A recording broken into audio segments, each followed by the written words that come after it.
this lovely home. It's not fancy, it's a bi-level, but it's not that tiny little apartment we were living in. It's a home with a backyard, and I'm so excited. And God granted us a reprieve. Why it happens, Dr. Tilly and I could both explain, and I explain in the book, but God came back to somewhat being himself. And now it's tax season, and this is the first year I have to do taxes, so I have a new home. We're moved in, somewhat settled, taxes are due. So the monster left us have a reprieve, the monster tumor. And new in the neighborhood, I'm invited to a welcoming tea. There are 3 ladies in the neighborhood who have just moved in, and I'm one of the guests of honors. Do I like teas? No, not really. But I haven't been anywhere for so long, and now Bud's in a reprieve. And I think, oh, please, God, let me go to this tea. 20 minutes, just 20 minutes. I'm going to be someone who isn't labeled with the big C. For those folks who have had cancer in their home, you know that once you're labeled with the big C, your family, it's almost like you get the plague and people avoid you. And I didn't want that for today. I wanted to be me, just me, plain old ordinary me. Godfather's getting upset with me again. Get past the sad part here. So, it's the day of the tea and I get dressed up. I figure, okay, I'm going to look nice. Uncle Phil calls. My Uncle Phil is Italian. He married my Aunt Ida. We're Irish. And he owns this big Cadillac. Big, big Cadillac. Black, of course, with the electric windows. Very impressive looking car. Kind of always reminded me of a mafia car, but it suited Uncle Phil because, you know, he had some money and he could afford this car, so more power to him. So Uncle Phil says, Linda, I'll come out today and pick up your taxes. Have them ready for me, but I'm in a bit of a hurry, so I won't come in. Just, could I meet you in the driveway? Okay, Uncle Phil, thank you so much for doing this, and I appreciate you taking the extra time to come to the house instead of making me come into your office. So I'm waiting for Uncle Phil. He's coming right before the tea. If this times out right, I'll be just fine. 2 little ones, 2 little boys are fed. They're in for their nap. The baby's fed. She's in for her nap. And Uncle Phil is coming. And I'm watching for him. And there's a window up on the upstairs of this house where I can see the driveway. So I can see Uncle Phil. He's backing in to he's driving into the driveway. Window, you know, and I walk out to the window, through the garage to the window. And this big black Cadillac, the window goes down slowly, electric windows. And I hand Uncle Phil. So here, Uncle Phil, here's all our tax receipts if you need anything. Just call me and I'll see if I can find it. And forgive me for being new at this. He says, don't worry about it, Linda, we'll handle this. I have it covered. I have you going. So now that's taken care of. I go back in and I check on Bud. He's fine. 2 little ones are sleeping. The boys are sleeping in their bedroom and the baby is sleeping. The meter's running. If I'm going to make it to this tea, I have to hustle. So it's right up the street so I can walk. And all the way up there, I'm saying, God, please, please don't let them discover Bud's cancer. Please don't have me marked with the big C. Please let me have this day. So I go to this woman's house, and she has a lovely house, very nice, and she's very cordial. She opens the door, and she welcomes me. And she introduces me as one of the new people there. And I come in. Now, I have to watch my time. And it was so easy to do in this house. This house, she must have had 50 clocks. She was a clock collector, so she had clocks everywhere. So she says, please go get yourself a cup of tea. Well, folks, between you and me, I don't like tea that much. I like my Navy mud coffee. I like it strong, and I like it really, really hard Navy coffee. I like it that way. So, okay, so I get a cup of tea. And the women now start to circulate. And I feel very relieved. No one has asked me about my husband. No one knows about the big C, the cancer in our home. And I feel like a real person, a real woman, out for the day, dressed up, looking good. Well, the lady from the tea party had a little dog.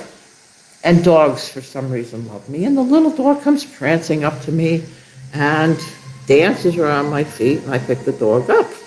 Put my teacup down, pick the little dog up, and hold the little dog. And the woman comes over. Oh, I'm so sorry. She'll get hair on you. Let me take her. I said, no, I love little dogs. She's fine. She's adorable. I would love to have a dog, but as yet we're just getting settled. And my husband and I feel that having a dog right now wouldn't be a very good thing. Well, did I open a can of worms? She says, you'll have to meet your husband. And then she says the killer words. What does he do for a living? And I'm thinking, if I start this conversation, we're going down that road. The road where it finally ends, where I have to say, my bud is dying. And I'm not going to do that today. I'm sorry. So instead, I say, my husband's a hitman. I really did say that. So I figure I have to get out of there. So I get out. I'm nervous. I get out of there. It's only 15 minutes I've been there, and I head home. So everything was fine at home. Kids were still sleeping. Everything was still fine. And then 4 days later, my Uncle Phil calls.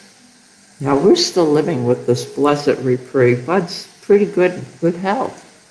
Uncle Phil calls, and he says, Linda, your taxes are done.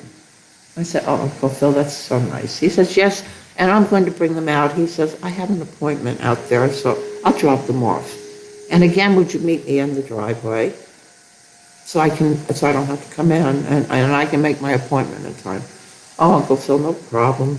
We'll be glad to do that. So again, there's a window up on the top there of the house where I can see the driveway very clearly. So I'm keeping one eye on what's happening in my home and one eye on that driveway.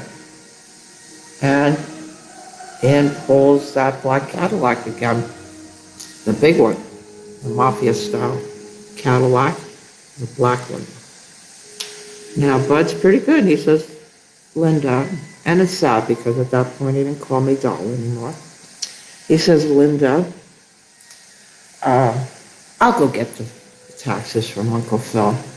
Well, I'm still nervous about Bud. I'm waiting for the shoe to fall, the other shoe to fall, where this monster tumor will hurt him again. So I'm going to keep my eye on him. So I go to the window, the one where I can see the driveway, and look out. Up the street, that lady, the one who had the tea party, the one I told my husband was a hitman for the mafia.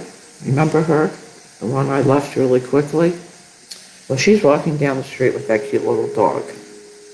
Big smile on her face. She's happy as can be, walking down there, strutting along with her little dog.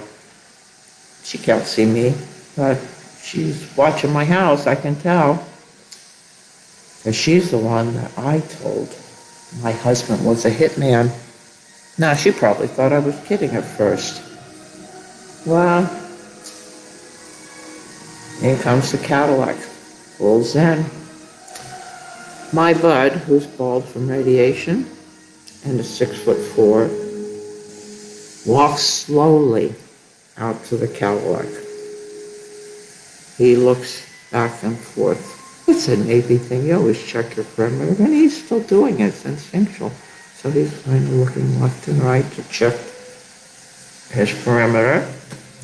And the window on the Cadillac slowly comes down. And another bald man, an Italian man, my Uncle Phil, hands my husband an envelope, a brown envelope. The lady up the street stopped in her tracks. She's watching, and you could see in her face that she is having a bit of trepidation about this. Could her husband really be a hitman? Oh my goodness, she's really watching intensely. And meanwhile, Bud stands there, he opens the envelope, and he inspects the content while he's in the driveway. And now this lady is tuned into him. She wants to see what is going to happen next. She's pretty much convinced that he is a hitman. So Bud, still checking his perimeter, makes a turn, turns his head, and he spots the lady. And he waves. This lady grabbed her dog, tucked the dog under her arm, and hightailed it up the street. That look of fear in her eyes was very real. She was absolutely sure my husband was a hitman. So guys, what can I say? Even in the most desperate times, there can be some humor.